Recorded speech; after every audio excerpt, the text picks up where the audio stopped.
nanomboka androany ny fanaovana vaksiny fanefitra amin'ny covid-19 eto Madagasikara. Foto-drafitrasa maro no sitrahany nosy be avy amin'ny fitondram-panjakana any an-toerana ny Premier ministre lehibe ny gouvernement. Mampatsiahy ireo mpiadina baccalauréat hisoratra anarana ny ministera ny fampianarana ambaratonga ambony ny fampalalam-baovao ny televiziona malagasy.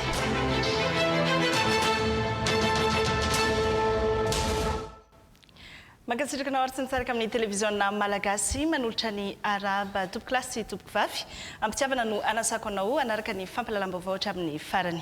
Raikitra ny fanaovana vaksiny eto Madagasikara nanomboka androany ny fanaovam-vaksiny fanefitra amin'ny covid-19 ny ministry ny fahasalamam-bahoaka no nisantatra izany tetsy amin'ny HRA androany.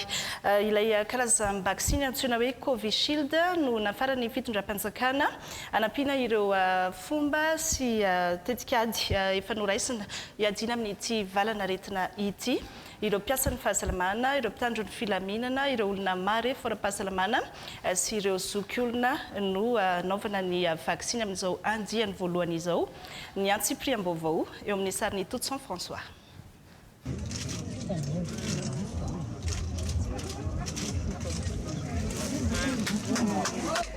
Ankoatra ny ministry ny fahasalamam-bahoaka ny profesora Rakotovao Jean-Louis izay nisantatra ny fanaovam-vaksiny dia iray amin'ireo mpiasan'ny fahasalamana natao vaksiny fanefitra amin'ny covid-19 teto amin'ny HRA ihany koa Dr Jean-Claude Rakotomalala.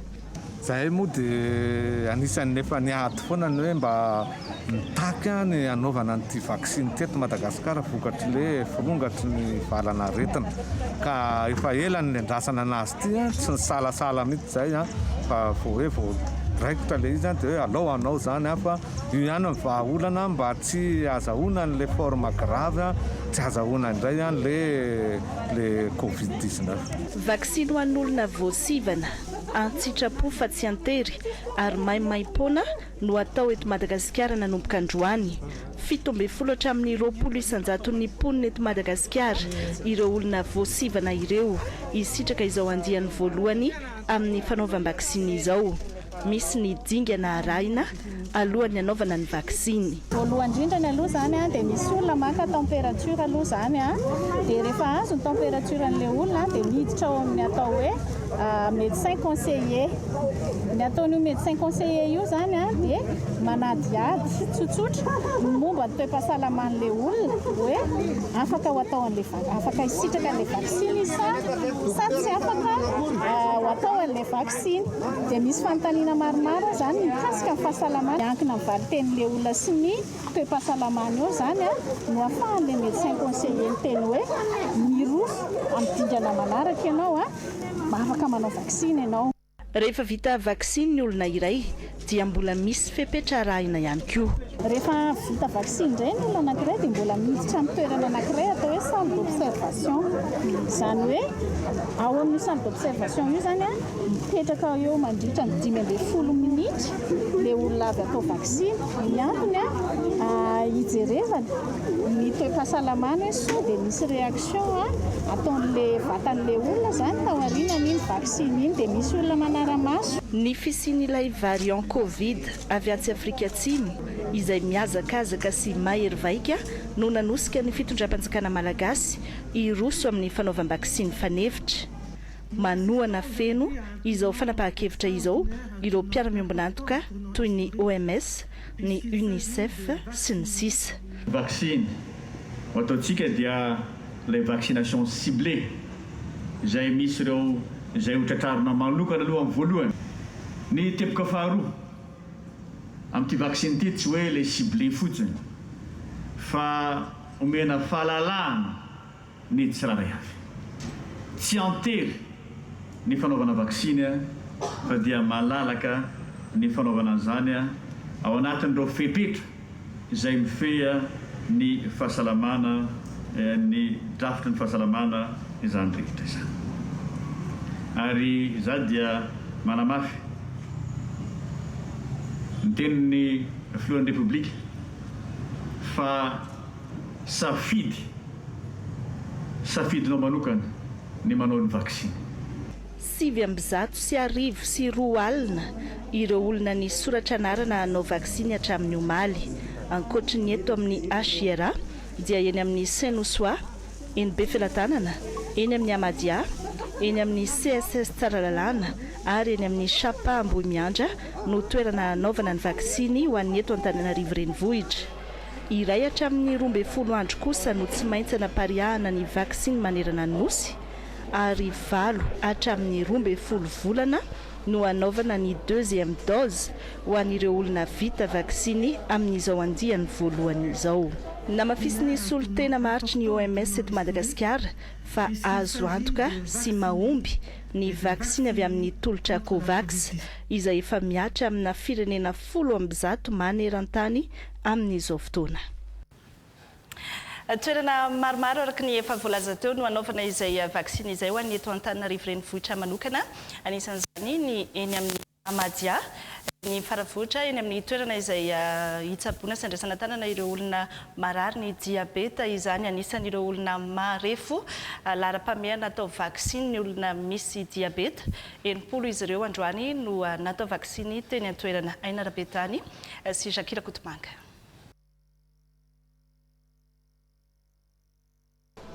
Olona diabetika tsy latsaky ny arivo soratra anarana tamin'ny fanaovam-vaksiny fanefitry ny Covid-19 tamin'ity andro voalohany fanomboana ity raha ny teto amin'ny Amadia. Dia ho antsoina ny telefônina ireo olona izay ny soratra anarana araka ny filaharany sy ny andro.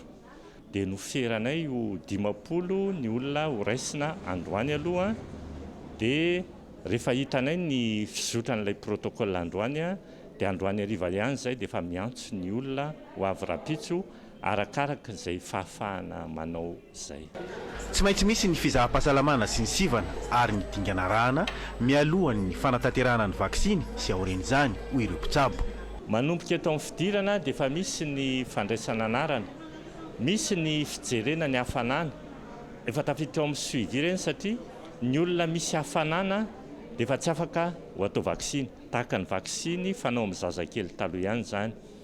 Misy ny efitrano fiandrasana izay anaovanay ny antsoina hoe conseline na fampahafantarana sy fanadihadiana ireo olona hanao vaksiny, mampahafantatra azy bebe kokoa izany hoe inona moa ty vaksiny atao ty, inona avy ny trangan-javatra mampiaia mety hitranga ilana fanatonana.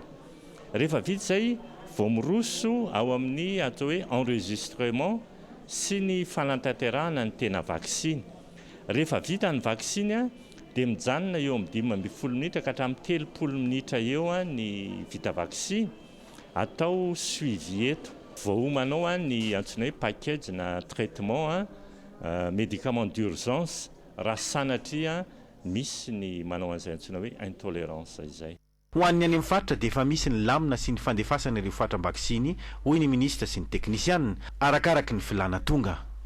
Ny faritra efa manomboka sady ary ny fandefasana vaksiny nanomboka androany efa mandeha daholo dia manaraka ny fandaminana fotsiny atsika satria efa misy fandaminana eny amin'ny aina manjera. Mitindray mitoraka ity dia hoezana vao fainganina iarahana miasa amin'ny mpiara-miombona antoka ny fandefasana ny vaksiny ka afaka hisitraka izany daholo ny faritra. Averiko ihany araka ireo lista izay soratra anarana tonga aty no amatsiana vaksiny mandeha any amin'ny faritra sy ny distrikta tsirairay. Tsy nisy ireo olona tratran'ny fahasarotana taorian'ny fanaovam-vaksiny nandritra ny fandalovana teny an-toerana. Nanahoana aloha ny taorian'ilay vaksiny? Anton'ilay vaksiny izao tsy maninona ka. Afaka misitraka ny fanaovam-vaksiny eny amin'ny Amadia ihany koa na dia ireo tsy mpikambana aza hoy ny minisitra nandritra ny fandalovany teny an-toerana nefa mafeno ny mpepetra rehetra takina. Ireny ny akom-baovao mikasika ny fanaovana vaksiny fanefitra amin'ny Covid-19 iny mbola iverenantsika rehefa avy eo ny vaovao madina ny Covid-19 ao anatin'ny tapany faharoa fa ivadika lafim-baovao hafa aloha isika any Nosy be ny Premier Ministre lehibe ny gouvernement tamin'izao fotoana androany izy niaona tamin'ireo mpitondra ny toerana raha maromaro no naraviny sy nitondra ny vahaolana indrindra ny eo amin'ny lafin'ny fahasalamana sy ny fandriam-pahalemana nanatanteraka ny tetikasa PIC tany an-toerana ihany koa izy mikasika ny sosialim-bahoaka ny andindinim-baovao hoentin'ny televiziona malagasy any Nosy be. Fanamafisana ny ady amin'ny Covid-19 ady amin'ny tsy fandriam-pahalemana ary ny fijerena sosialim-bahoaka ireo no teboka telo lehibe izay nivohitra nandritra ny fiaonan'ny prime ministre tamin'ireo mpitondra eto an-toerana sy ireo lehibe ny sampandrara avoakasika niantso ny vahoaka ny Nosy-Be ny prime ministre hanaja ireo fepetra sakana mba tsy hiverena ny fikatona ny Nosy-Be indray. Mbola misariky ny saintsika tsara ndraiky zay agnaja ny fepetra ara-pahasalamagna jiaby satria sanatria ny vava ladiny lela raha mbola miverina ny raha misy fanjava raiky loso zay dia ho sahirana atsika ny fiandrandratsika ny famerenana ny andalana ny fiainana vahoaka fa zay rehetrarehetra zay mila fandraisan-jara tsika jiaby tompon'andraikitra ara-pahasalamana sy ny tompon'andraikitra eo amin'ny lafin'ny fandriam-pahalemana soragna manokana. Tsy mendriky ny vahoaka ny Nosy-Be ny manao fifindramonina antsokosoko ny makany ivelany tsy ilaina ihany koa ny hisia ny fitokonana izay tsy nazahoana alalana. Tsy tokony Nosy-Be no toerana andehanan'ny olo manao fifindramonina tsy ara-dalàna mandeha any ivelany ary tsy Nosy-Be tokony hidiran'olo avy any ivelany zay mety tondra valina aretina aty amintsika. Mila ihany koa fandraisantsika andraikitra ary indrindra manao antsoavo an'ny vahoaka Nosy-Be ny tegnako ny amin'izay laminy tokony mipetraka ekegna ny isiany fahalalagna ekegna ny fisiny zay mety misy fisitakina fa za kosa manantitra ary miteny mazava tsara amin'ny avako jiaby Nosy-Be eto ny hoe tetsika Nosy-Be andao tsy potena Nosy-Be ny tompon'andraikitra eto an-toerana jiaby dia misokatra ny varavarandro mba hisindiniky rehetra misy olana fa oka agnaty fifangajana ny anaovantsika zay fitakina na zay fampisehoantsika fa misy raha maro mamparary atsika. Ankoatra ny fanomezana tosika arabola ho an'ireo ankonana marefo dia efa misy ihany koa ny fanomezana fiofanana zahoam-bola izay karakarainy ny tetikasa pika. Misy tetikasa maro ohatra ny tetikasa pika izay voalazoko mbianimbiana fa tetikasa panjakana vola ampiasaigna agnatin'ny pika. Maro ny mahazo tombotsoa amin'ny asa madinidinika andavanandro.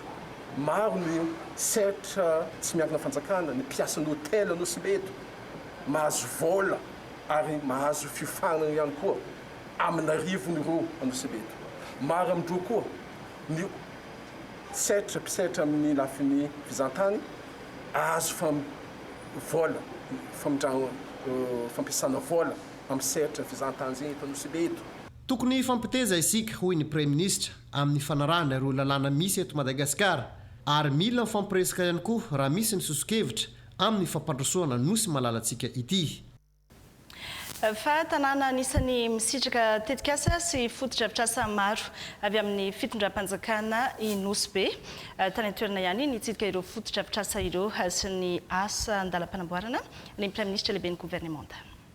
Fotodrafitrasa maro no kasain'ny fitondram-panjakana aorina eto Nosy-Be anisan'izany ny tranora tetikasan'ny filoham-pirenena nijery ifotony ny fizotrany asa ny premier ministre Ntsay Christian niaraka tamin'ny ministra lefitra misahana ny tanàna vaovao sy ny toeram-ponenana.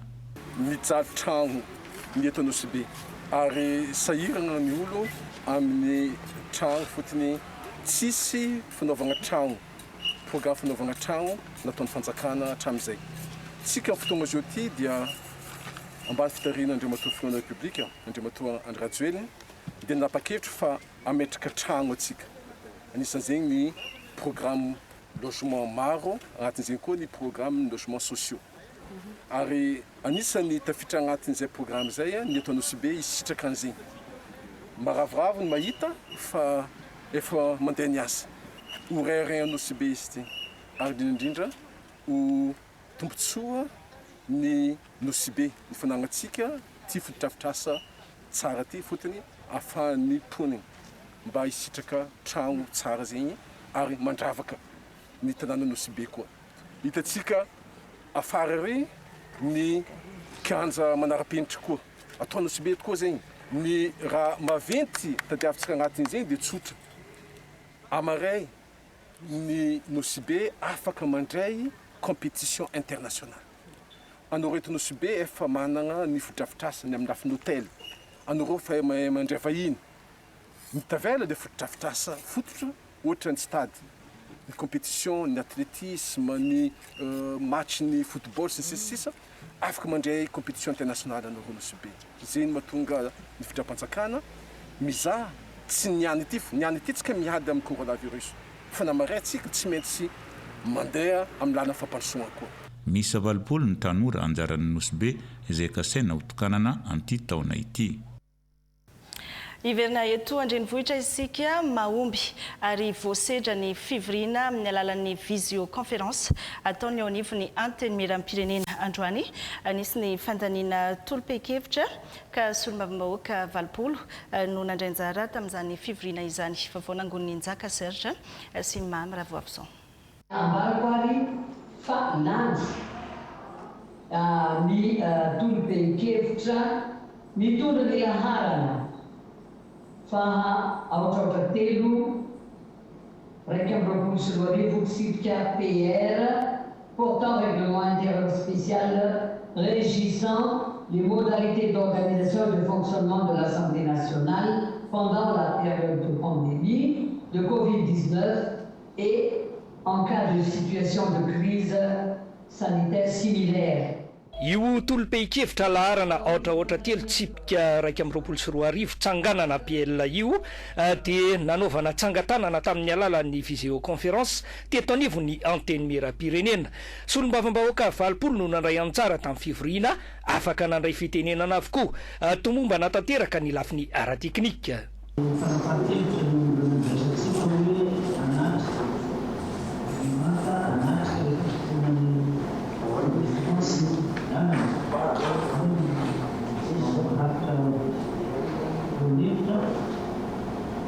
Ny solombavambahoaka fitaomora FNB honorable Voninahitra Eugène. Mikasika ny farafahakelika zany fa ny zavatra tiako mety kely saiko ny teny namana sasany hoe sanatria hoe kontronareo fa ny teny koa ny fanazava zany. Ity tolom-pekevitra ity dia mirakitra ny sata manokana hiatrehina ny asan'ny solombavambahoaka mandritra ny fotoana iainana ny fepetra ara-pahasalamana raika amby 20 no nandany azy roa nitsipaka ny akoatr'izay tsy nilazany heviny matianina tanteraka ny fanisana nataon'ny teknisiana eo anivon'ny anteny miram-pirenena tamin'ny alalan'ny teknôlôjia avolenta nandritra ity fivoriana tamin'ny alalan'ny visioconférence ity tsy nahitana solombavambahoaka teto amin'ny trano fivoriana teto Tsimbazaza fa samy nanana ny toerana nanatanterahany izany avokoa ny tsirairay.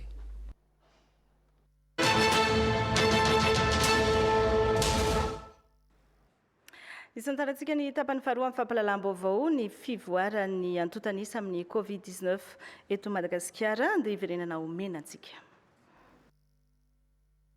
Ny daty ny 7 May 2020 toy izao ny fivoarany antotanisan'ny olona mitondra ny tsimikaretina coronavirus tranga vaovao 50 sitrana 370 fito ireo namoniainy 420 ny fitambarany ireo fitiliana natao 270 sy 2 arivo ireo manaraka fitsaboana hatramin'ny daty ny 7 May 2020 7 ireo tranga manana fahasarotana.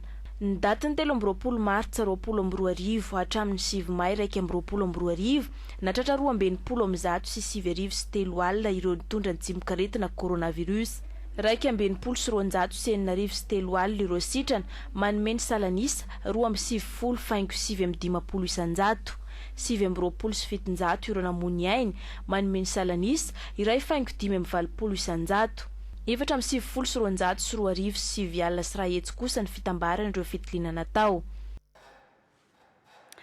Tsy diso anjara amin'ny ireo fotodrafitrasa tsangany fitondram-panjakana i Fianaratsoa tany an-toerana ny ministra ny Atitany sy ny fitsinjaram-pahefana ny jery ny fizotra-n'ireo asa ny andindim-baovao entin'ny televiziona malagasy any an-toerana. 20 isanjaton'ny asa ny vita ho an'ny trano manara-penitry ny prefektura ny Fianaratsoa izay naorina eo Andohana tady. Tratra araka izany ny fanamby nakinina tamin'ny gouvernorat paritra izay tanjona napetraky ny filoham-pirenena hampandrosoana ny faritra sy ny distrika ifotony. Hoy ny ministra Pia ny faritra Matsaitrambony, ny ministra ny Atitany sy ny fitsinjaram-pahefana Tina Razafimahefa raha nanao fidinina ifotony ny jery ny asa fanorenana.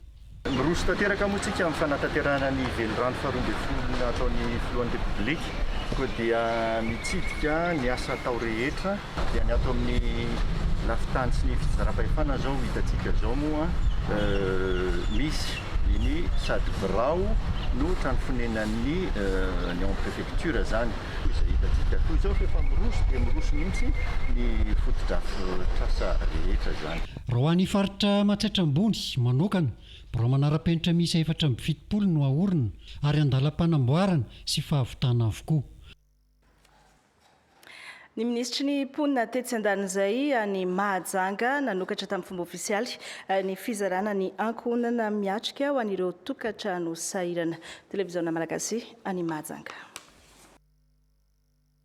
Tokantrano miisa iray alina no isitraka ilay ankonana miatrika ho an'ny eto Mahajanga ho fanampiana ireo voasokajy tena marefo amin'ny fiatrehana ny aretina COVID-19 avy amin'ny fitondram-panjakana. Ny ministra ny mponina no solitena ny fitondram-panjakana ny santatra ny fizarana izany. Zava-dehibe ny fizarana ity sy fitsinjovana an'ireo mponina trapasiranana amin'izao fotoana iainantsika zao.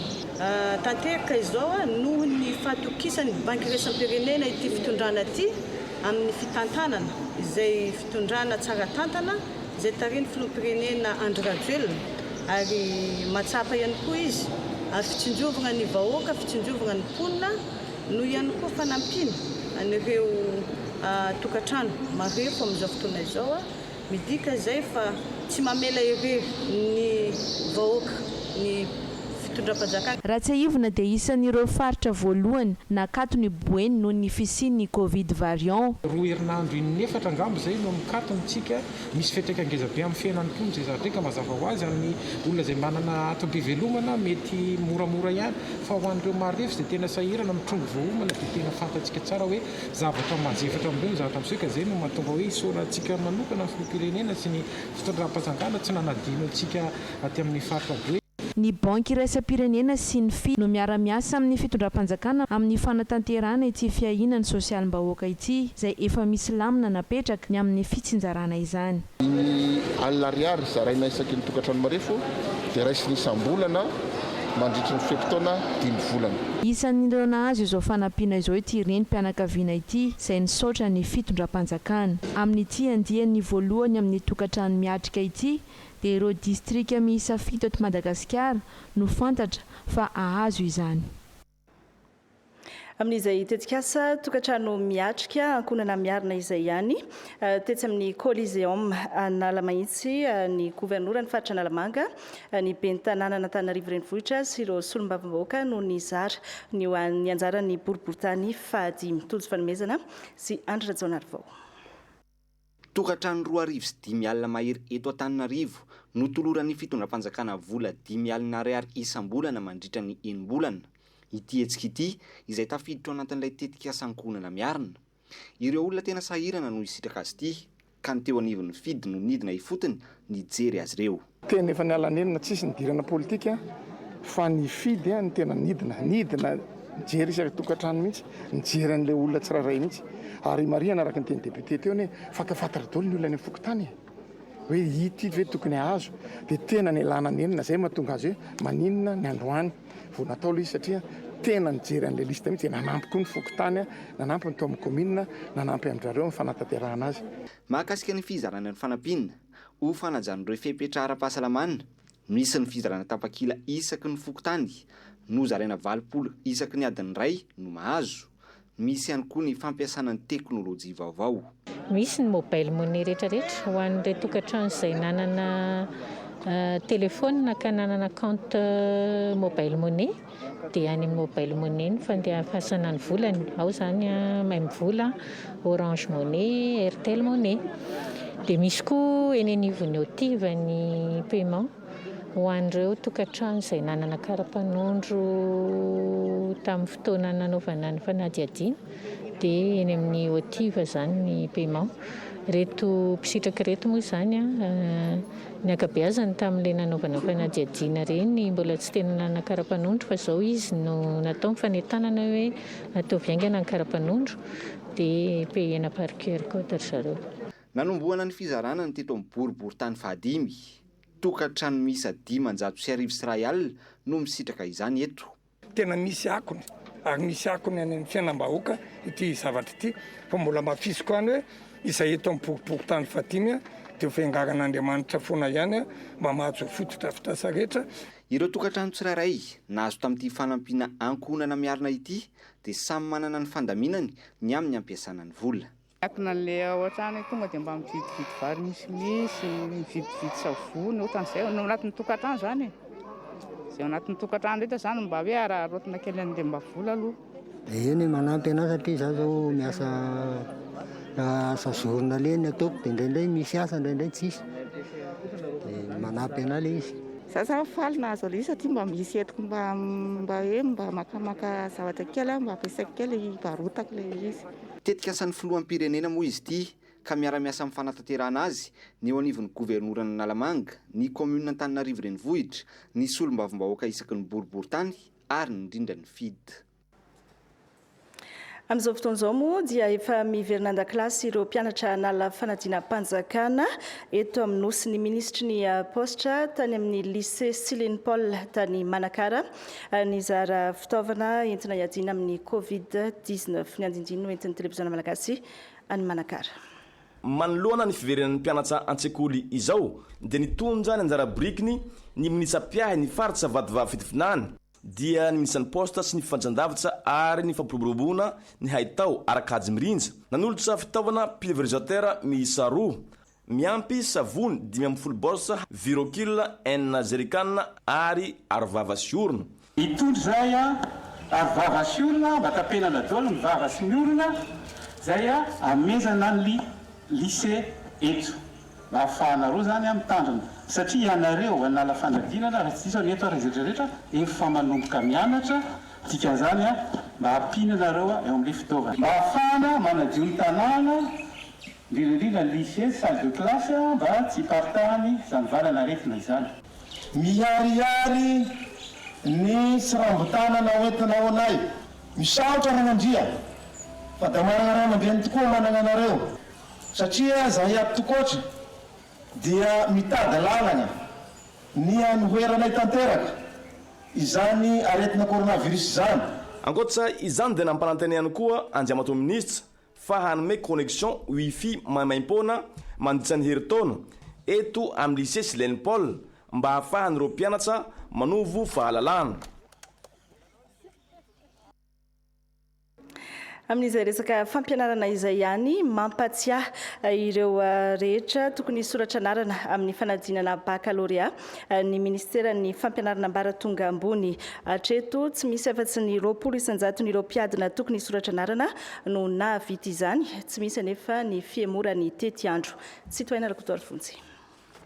Manomboka amin'ity taona 2024 ity dia hiavaka noho ny fandaminana efa voaomana ny baccalauréat ankapobeny navondrona ireo sokajy na série telo miavaka tsara. Misy ny sokajy na série L ahitana safidy na option telo dia ny option A1, option A2 ary ny option L.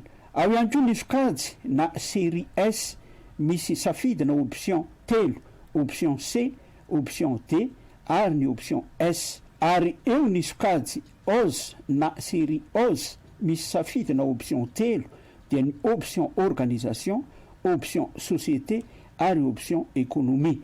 Ny zoma 20 Meo avy izao amin'ny Norarivo ny fara fisoratana anarana ho an'ny mpiadina baccalauréat 2024 rehefa nisokatra teny anivony antokondrara sy ny sapan-draharaha amsahana izany isaky ny université ny alatsinainy 20 Mars lasa teo mbola ambany ny tapisoratana anarana hatreto. Mbola ambany ny tapisoratana anarana izany hoe 20 isanjato noho izany ny ministera dia manentana ireo tompona andraikitra isa-tsokajy mba samy andray ny andraikitra tandrify azy avy amin'ny fanatanterahana ny fisoratana anarana mialohan'ny daty voatondro mba hialana amin'ny mety tsy fahafaha mandray ny atota taratasy disorina satria tsy hisy ny fanomezana lalana manokana raha toa kasendran'izany.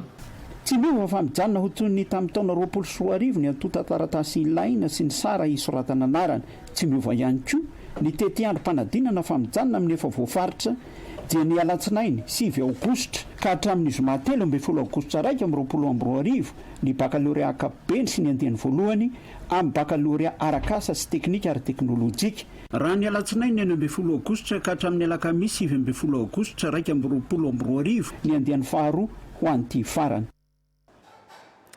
Anatin'ny fanomanana ireo antotan-taratasy ny mpianatra hanala fanadinana izay indrindra mitombo be ny isan'ny olona tonga maka kopy lava sy fanamarinam-pahanterahana nametraka paikady araka izany andaminana izany ny eo anivon'ny boriboritany fahatelo eto Antananarivo renivohitra Njaka Serge Randrenarso. Ho fiarovana ny mpiasa misa 12 eto amin'ny boriboritany fahatelo tsy maintsy atsaina ny fepetra ara-pahasalamana na eo aza izay fiazakazahana amin'ny fitombon'ny filana izay. Amin'ny akatoko ny fanadinana toy izao dia miroborobo fatratra ny fikarakarana ny dosie an'ny mpianatra. Misy hatrany amin'ny 400 ka hatramin'ny 700 isan'andro ny mpianatra tonga eto sy ny olotsotra zany amin'ny raharaza ilainy mikarakara ny acte de naissance sy ny bulletin de naissance. Hatramin'ny maraina zany hatramin'ny ray olatolakandro no mandray an'ireo asa rehetrarehetra zay kanefa no ny amehana dia mandray an'ireo olona mety ho taraikina noho ny antony maro samihafa ny takariva. Ho fiarovana ny mpiasa misa 12 eto amin'ny boriboritany fahatelo tsy maintsy atsaina ny fepetra ara-pahasalamana na eo aza izay fiazakazahana amin'ny fitombon'ny filana izay. Aferana ny olona miditra ato amin'ny trano ampidirina tsy folofolo eo. Raha misy olona noho ny toe-pahasalamana na mihevinevina na voantazona toy izany dia mila mailo tanteraka no mandefana izy ireny eny amin'ny tompo-pahasalamana mivantana. Akoatr'izay ezaka famoahana ny antotan-taratasy ilain'ny mpianatra izay dia mizotra amin'ny atsakany sy andavany ihany koa ny fandraisana ny anaran'ireo marefo ara-pahasalamana mangataka atao vaksiny adina amin'ny coronavirus eto amin'ny boriboritany fahatelo Antananarivo renivohitra. Androany no nanomboka nianatra vonjimaika eny amin'ny lycée technique professionnel eny Ampasapito ireo mpianatra 500 isa klasy mpanadinana avy eo amin'ny LTP Alarby. Ny LTP Alarby izay fantatsika fa mbola andraisana marary ny Covid-19 amin'izao fotoana izao. Antsa Rakotomanana. Misy 700 ireo mpianatra klasy mpanadinana teknika mianatra eto amin'ny lycée technique professionnel Ampasapito. Ny 300 efa mpianatra tato, ny 500 kosa ireo avy amin'ny LTP Alarby izay mianatra vonjimaika. Tsy nzaraina araka nisan'ny mpianatra ny isa ny efitrano mpampianarana mba ho voahaja ireo fepetra sakana amin'ny fiparitahan'ny valanaretina. Ny toromarika moa nomena ny mpianatra ireo tamin'ny maraina voalohany ny fandaminana amin'ny emploi du temps miditsy amin'ny valo ary morava amin'ny ray izany hoe tapany maraina ihany ny mpianatra mianatra. Dia le mpianatra misasa tanana manao kasibosy mandritra ny koro rehetrarehetra tao ary ho an'ny salle somary kelikely moa dia nomena toromarika le mpianatra hoe mba le cartable apetraka afovoany mba ahafahany mirespecte an'le distanciation sociale. Noho ny fanajana ny elanelana ho an'ny mpianatra dia misy kilasy iray tsy maintsy zaraina efitrano roa ny mpianatra ka mampiasa paikady manokana ny mpampianatra. Izay zavatra izay somary manaso sarotra kely amin'ny mpampianatra satria mijery salle anankiroa izy dia mivezivezy eo zany izy manenjika salle anankiray sy salle aty ambadika fa mametraka stratégie ihany tsika satria tsy maintsy zaraina polycope izy ireo dia ato ambadika ianao manenjika dia atsy ambadika ianao manazava dia le polycope iny misy exercice izay ngamba niezaka avy aty amin'ny mpampianatra. Ny mpianatra koa tsy ankilan'izay vonona ezaka na eo aza ny fitombon'ny fahasairanana amin'ny mahavaovao ny toerana ianaran'izy ireo. Zay mipetraka eny Ivangy dia nefa izay mianatra dia eny Alarby akaiky fa le andro any amin'izay le embouteillage natao manendrikendrika be satria lasa lavitra be mihitsy manana tena hoe hianatra dia vonona tsara amin'izay. Ny ora fianarana mitovy amin'ny felako tamin'ny fony mbola nianatra teny alabiany tsy dia tena nanavao satria nanao révision foana tany an-trano nandritra ny vacances. Tsy misy olana ny fanenjehana ny fandaharam-pianarana raha ho an'ny roa tonta hoy kosa ny mpitantana ny sekoly LTP eto Pasapito.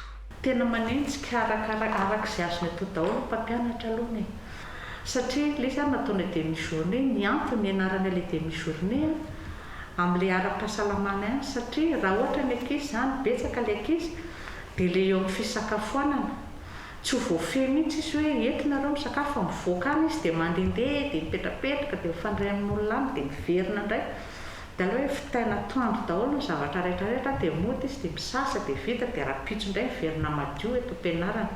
Fa tena ezahana mihitsy hoe satria misy matiera efa vita ihany zany talohan'ny confinement talohan'le any ity dia reny nasorona aloha dia nidiran'le mbola tsy navita dia rehefa avy eo any amin'ny faraparany any rehefa révision dia mety efa mba hoe efa milamindamina angambany amin'izay ilay ara-pahasalamana dia izay vao miverina ny taloha dia mamerina manao récapitulation. Misy hatrany ny faменdrahana ranom-panafody amin'ny sekoly isaky ny farany herinandro. Iverina kely amin'ireo fepetra iadina amin'ny Covid-19 isika maro no efa manaja ny fepetra rehetra amin'ny ankapobeny fa mbola misy ihany koa ireo maningana mandika ny fandaminana ary izany ny anivon'ireny sakana ara-pahasalamana ireny araka ity fanadihadiana nataony Olivier Andrebololo miaja ity. Hita soritra ny ezaka avy amin'ny rehetra amin'ny fanajana ny fihiboana hoy ny jeneraly Andro Rakotondrazaka lehibe ny Mofara Antananarivo. Etsakila maneho ny asany amin'ny fampanajana ireo fepetranapetraka ny mpitandro filaminana telo lafy dia ny zandary, ny miaramila ary ny pôlisy. Mbola misy ihany anefa ireo izay miopefy indrindra ny eny amin'ny lalam-pirenena ka no hamafisina ny fampiarana ny toromarika tahaka ny tety Tsinjony amin'ny lalam-pirenena fahafito. Ty moa zany ny varavarana manidy Antananarivo na Analamanga amin'ny faritra atsimo rehetrarehetra. Noho izany dia tsy maintsy apetraka ny toromarika ary averina foana amin'reto mpisehatra reto zany ny antony fisian'ity barazy ity. Ny antony voalohany zany dia mba tsy hivezivezen'ireo olona tsy manana lalana amin'izay fivezivezeny zay. Ary amin'ny ankapobeny dia tsisy tokony azo alalana mihitsy afa-tsy ireo izay nambarana Andriamantoa filoham-pirenena mikasika an'ireo fiara mitatitra ny entana izay tsy maintsy ilaina amin'ny fiainana andavanandro ary mifandraika amin'ny fampiarana ny amehana ara-pahasalamana. Ankoatra ireo izay nandraisana fepetra dia maro ny tsy maintsy naverin-dalana rehefa tsy manana ny antony mazava ahafahany mivezivezy. Ny farany herinandro teo no tonga tao amin'ny commune Ambohibao Sud district ny Manjakandriana ireo engins na ireo fitaovana fanamboaran-dalana avy amin'ny faritra Analamanga. Lalana amin'ny refy 12 kilometatra no atomboka avy hatrany ny fanamboarana azy. Aina Rabetany sy Shakira Kotomanga. Fovany olon'ireo tantsapamokatra sy mpampiasa lalana amin'ny commune ambanivohitra Ambohibao Atsimo district ny Manjakandriana izay misy fokotany 7 noho ny fahatongavan'ireto fitaovana fanamboaran-dalana avy amin'ny faritra Analamanga ireto. Satria efa nirina efa hatramin'ny ela mihitsy mba hanavaozanay ny lalana ato anatin'ny communal misy anay satria misy fokotany 7 zahay. Dia amin'ireo fokotany 7 ireo na dia andalovan'ny route nationale numéro 3 zay dia mivoaka makany an'ireo renivohitra amin'ny fokotany ireo akoatran'ny fokotany central Ambohibao dia ratsy tokoa. Lalana tena ratsy mirefy 12 kilometatra mampifandray ny commune Ambohibao Atsimo sy Ambatomena ary Akazondandy no asipanamboarana. Mivoaka amin'ny kapitely satria lalana ihany no anisan'ny fototriny papatsony. Satria rehefa tsara lalana mora ny famambokatra tsy dia malaky simba ny fiara rano mpitatitra satria reny koa mahatonga zareo mampimenimena azy mampakatra ny saran-dalana. Io zany tena hoe lalan-drano an'ny fampanotrony dia izay mazava kehibe ny izao fahatongavany fitaovana manamboarana amin'izao tena mahatsapa tokoa zay fa tsy misy tokoa zany ny commune adino ary tsy misy koa ny faritra adino zany. marina fa ity ny commune fahafito nandalovan'ny fitaovam-panamboaran-dalana avy amin'ny faritra Analamanga. Niarahana tamin'ny association des jeunes maires na ny AJMA tetika asa-panjakana hanamboarana ireo fotodrafitrasa tena ilain'ny mponina eny fotony toy ny lalana. Ny am'tindray mitoraka ity zany zao dia mampitoany Ambohibo Sud amin'ny Ambatomena, mandalo Anjomabetoa, mandalo Anjepy dia mivoaka any Ambanintsena. Izay fampitohizana lalana zay tsy misy zany hatramin'izay. Isan'ireo mpamoaka bary sy mpamokatra legioma mpamatsiny renivohitra ny commune Ambohibo Atsimo ary 40 kilometatra mialan'ny renivohitra no misy azy. Ireo maresaka any ivelany hamokatra vaksiny Rwanda rehefa mandeha ny fifampirarahana amin'izao fotoana izao. Misedra ny andiany fahatelo amin'ny valanaretina coronavirus kosa i Tunisie. Ny andindindreo entiny nandriana zavatra maro eo amin'ny sariny France 24. Un Aïd el-Fitr sans célébration pour les Tunisiens. Nanomboka omaly alahady 7 Mey teo mihiboka tanteraka i Tunisie aharitra hatramin'ny 12 Mey izany. Ny tsena tsy ilaina amin'ny fiainana andavanandro, ny moské, ny sekoly mihidy avokoa. Tsy azo atao ny mivezivezy na mivorivory ao an-toerana. Noraisiny izay fepetra izay hoy ny Premier ministre tunisianina noho ny fianaky ny valanaretina. Les établissements de santé tsy araka intsony ny fototra andraisan'ireo marary raha mbola maro ireo tratran'ny coronavirus. Oloza ny anjo, ny mpitsabontsika ihany koa efa tena riraka, mandalo krizy ara-pahasalamana mazana ny firenentsika. Les services de réanimation sont notamment saturés. Feny ny sampandrarahany famelomanaina ao Tunisie. Marary ny coronavirus maherin'ny 500 ny tsaboina ao amin'ny hôpitaly iray. Mihoatra ny 100 mamono ny aina isan'andro. Nametrahana toeram-pitsaboina any ambanivohitra. Noferana ihany koa ny fifaneraserana satria tsy maharaka ny oxygène ao an-toerana. Anakery ao anatin'ny fanamariana ny famaranan'ny Ramadan na ny Aïd el-Fitr ny farany herinandro ny fihiboana tanteraka. Napetraka mba amerana ny fianaky ny valanaretina sy iomanana amin'ny fandraisana indray ireo mpizahatany. Fizahantany izay efa mizaka ny vokatry ny valanaretina nefa iankina ny toe-karena tunisianina. Ny alakamisy 7 Mey teo nanambara ny FMI fa vonona ny anampy any Tunisie izay manana trosa 80 milliards de dollars amin'izao fotoana. C'est ici qu'est fabriquée une grande partie des vaccins destinés aux pays d'Afrique. Momba ny fahafahana mamokatra vaksiny kosa dia nanambara ny filoha-pirenena Rwandais fa vonona ny amokatra ny fanefitry ny COVID-19 i Rwanda. Efa mandeha hoy izy ny fifampirarahana. Ny ananganana orinasa mpamokatra vaksiny ao Rwanda. Mifampiraraha amin'ireo efa mpamokatra vaksiny izy ireo ka vaksiny ARM messager no vokarina ao Rwanda. Nanamafy raha teo i Paul Kagame fa raha mbola miankin-doha amin'ny na firenena hafa i Afrika amin'ny famokarana vaksiny dia ho farany eo foana vao hisitraka izany. Anisany mandrisika ny Rwanda amin'izay ny fanambaran'i Joe Biden fa momba ny fanalana ny fizakana mananara-tsaina ny vaksiny. Eo ihany koa ny zava-misy any Inde, ny tarazoka ny famokarana vaksiny. Tsy mahafehy ny valanaretina coronavirus sy ny variant izy. Inde nefa mamokatra vaksiny ho an'ireo firenena manitra ao anatin'ny inisiative COVAX. Antondreo irosoan'ny Rwanda hamokatra vaksiny ao an-toerana. Izay ny momba ny COVID-19 maneran-tany fa miverina indray ny disadisa eo amin'ny Israeliana sy ny Palestiniana. Anjaton'ireo olona naratra vokatry ny sakoroka sy ny fifandonana tao Jerusalema omaly. Ny andindim-baovao entiny Mamso Hortensia eo amin'ny sariny France 24 ihany. À Jérusalem-Est, la tension ne redescend pas. Mananiky ny telonjato ireo palestiniana maratra vokatry ny fifandonana tamin'ireo polisy israeliana. Nanoloana ny moské tao Jerusalema atsinanana no nisino fifandonana io. Nanomboka tamin'ny farany herinandro teo no efa nahitana herisetra niatra tamin'ireo palestiniana tao amin'io tanàna masina io. Manoloana izany, androany no saikana tanterana ny fivoriam-be iarahan'ireo mpanolontsaina ny filaminana mivondrona ao amin'ny firenena mikambana hijerena vahaolana manoloana ny toedrara misy ao Jerusalema fangatahany Tunisie. Efa maro ireo antsoantso mandeha mangataka fitoniana. Ny Prime Ministra Israeliana Netanyahu rahateo efa nilaza tamin'ny haino aman-jery fa ilaminy io raharaha io. tsy fantatra mazava ny tena antony natonga ny fifandonana fa herisetra nataon'ny polisy israelianina tamina palestinianina ny paritaka amin'ny tambazotra an-tserasera. Misy ihany koa nefa ny milaza fa nandrasan'ireo palestinianina fatratra ny andron'ny Jerosalema izay misoratra anatin'ny tetiandro hebraika hanaovana ny fikomina. Avao maraina dia efa feno palestinianina nanoloana ny moské izay toerana masina fahatelo ho an'ny mpino silamo ao Israely izay antsoin'izy ireo mont du temple par les juifs.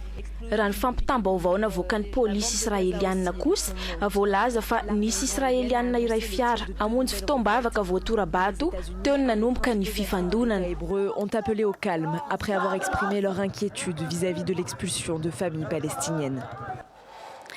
Ankasitrahako ianao ary nanaraka hatramin'ny faran'ny fampahalalam-baovao ankasitrahana ny ekipa rehetra ny aranana tontosa raha mpitso indray ny fotoanantsika manaraka mametraka ny firoma mandra-piona ary dia mirary soa ary tompo klasy tompo vavy.